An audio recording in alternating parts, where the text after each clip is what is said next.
On the morning of December 1st, 1948, Glenelg's South Australian seaside town awoke to a strange and eerie discovery. A man's body was found lying against the seawall on Somerton Beach, just a short drive from the city of Adelaide.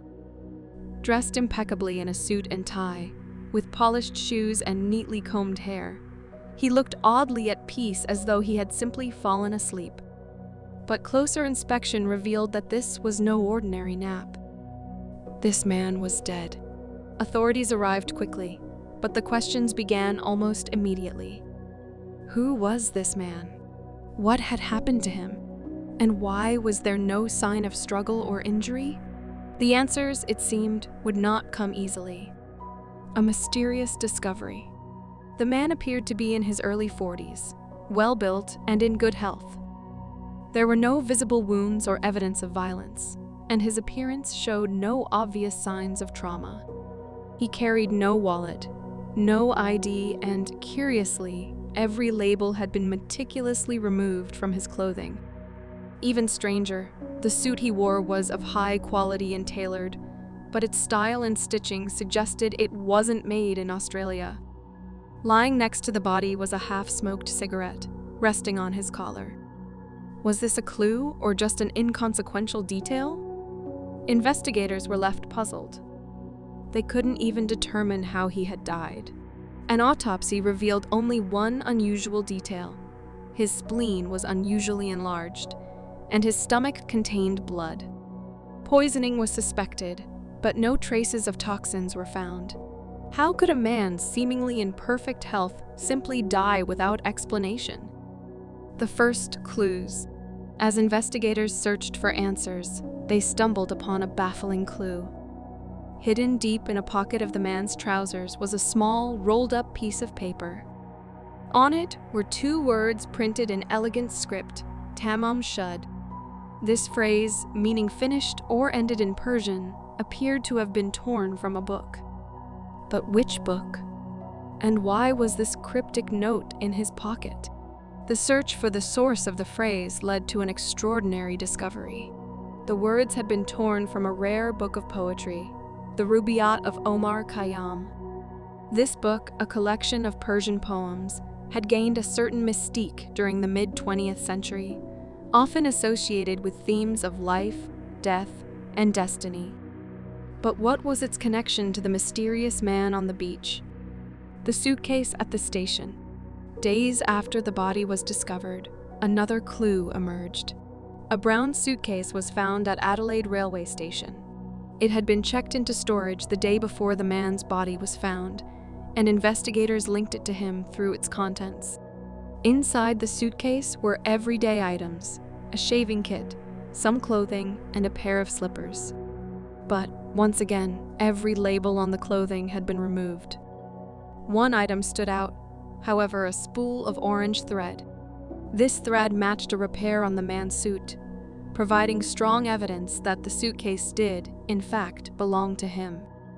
But even with this connection, the suitcase offered no new insights into the man's identity. The Rubaiyat and the code. The story took an even stranger turn when a man came forward claiming to have found a copy of the Rubaiyat tossed in the back seat of his car. Inside this particular copy was a torn page, the exact page containing the words Tamam Shud. Investigators quickly confirmed that this was the book from which the note in the man's pocket had been ripped. But that wasn't all. On the back cover of the book was a series of seemingly random letters, scrawled in pencil. The letters appeared to form a code. Cryptographers were called in to decipher it, but despite extensive efforts, no one could make sense of the markings. Were they part of a secret message? Or were they meaningless? The code remains unsolved to this day, adding another layer of intrigue to an already perplexing case. Jessica Thompson, a key witness? During their investigation, police traced the copy of the Rubaiyat to a nurse named Jessica Thompson. Jessica lived in Glenelg, just a short distance from where the man's body was found. When police showed her a plaster cast of the man's face, her reaction was reportedly one of shock. Though she denied knowing the man, her behavior suggested otherwise. Jessica admitted that she had once owned a copy of the Rubaiyat and had given it to a man she knew during World War II. Could this man have been the Somerton Man? If so, why was he in Glenelg, and what connection did he have to Jessica? She would later claim that she knew nothing more about the case, but suspicions lingered.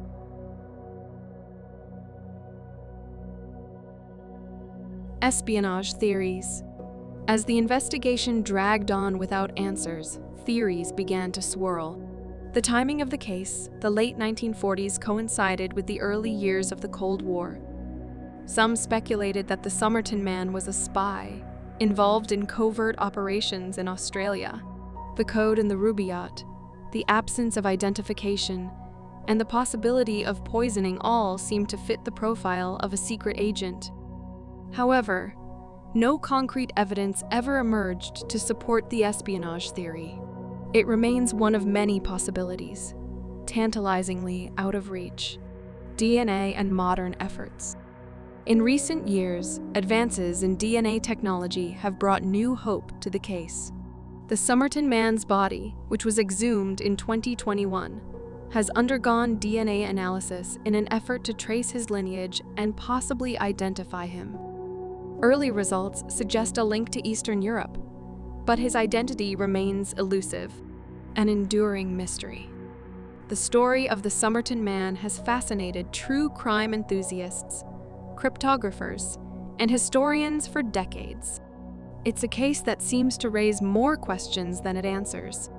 Why did he die? What was the significance of the Rubaiyat? And who was he, really? Perhaps the truth lies buried with the Somerton Man, or perhaps it's waiting to be uncovered by a new generation of investigators. Until then, the case remains one of the greatest unsolved mysteries of our time. What do you think? Was the Somerton Man a spy, a victim, or something else entirely? Share your theories in the comments below.